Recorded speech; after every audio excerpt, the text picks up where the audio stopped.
Good morning students. आज हम व्याकरण का पार्ट 1 शुरू करेंगे। कैसे हैं आप सब? उम्मीद है कि आप अच्छे होंगे और आप सब ने अपना काम जो है अच्छे से शुरू करना है। तो हमने पहले ही रीडर का काम शुरू किया था, अभ्यास कार्य। आज हम 4th क्लास बुक है आपकी सार्थक, पार्ट 1 भाषा, लिपि और व्याकरण शुरू करेंगे। तो टॉपिक है बिन भाषा सब सून, भाषा, लिपि और व्याकरण। तो जैसा कि नाम से ही पता लग रहा है कि भाषा के बिना कुछ भी नहीं है।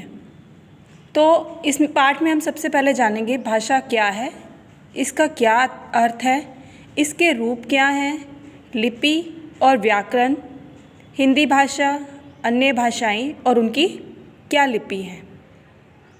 तो आपके सामने ये देखो बच्चों, एक चित्र बना हुआ है। ये चित्र किस चीज़ का है? क्या दर्शाया गया इस चित्र में? क्रिकेट मैच हो रहा है।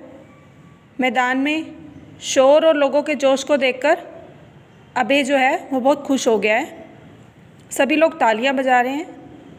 कभी बल्लेबाज को सिक्सर कहकर छक्का लगाने के लिए कह रहे हैं। आपको पता ही है कि मैच में क्या होता है, चौका छक्का, कभी आउट, कभी कमेंट्री, इस तरह से मैच का पूरा जो है दृश्य दर्शाया जाता है।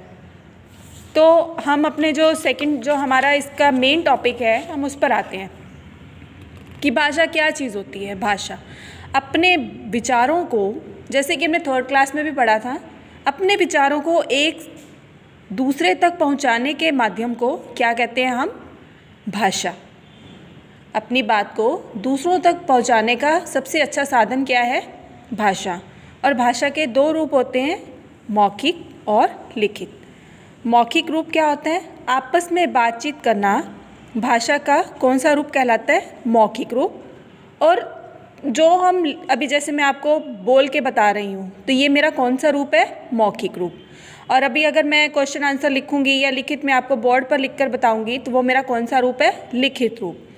किसी भी आपस में बातचीत करना भाषा का मौखिक रूप, और किसी भी लिखी गई बात को पढ़ना या अपनी बात को लिखना भाषा का लिखित रूप कहलाता है।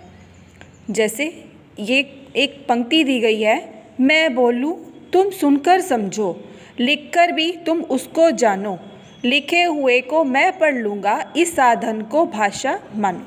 तो भाषा के 4 कौशल होते हैं बच्चों। पहला होता है सुनना, हम किसी की बात को सुनते हैं। दूसरा होता है बोलना। तीसरा होता है पढ़ना। चौथा होता है लिखना।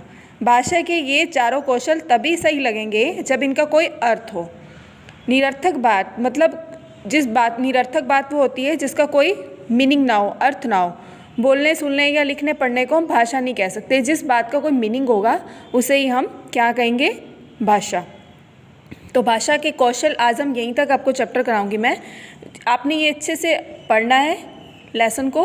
भाषा क्या है, भाषा के रूप, भाषा के कौशल। नेक्स्ट जो पेज है उसमें हम लिपि, व्याकरण और किस किस भाषा की क्या लिपि हैं, हम उसे अच्छे से पढ़ेंगे। धन्यवाद बच्चों।